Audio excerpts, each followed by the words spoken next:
Damarda kanım anam, cennet ayaklarındadır gülistanım anam. Sensiz dözmez yürek, Allah ayırmasın.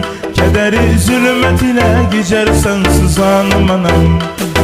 Canım anam, damarda kanım anam, cennet ayaklarındadır gülistanım anam. Sensiz dözmez yürek, Allah ayırmasın.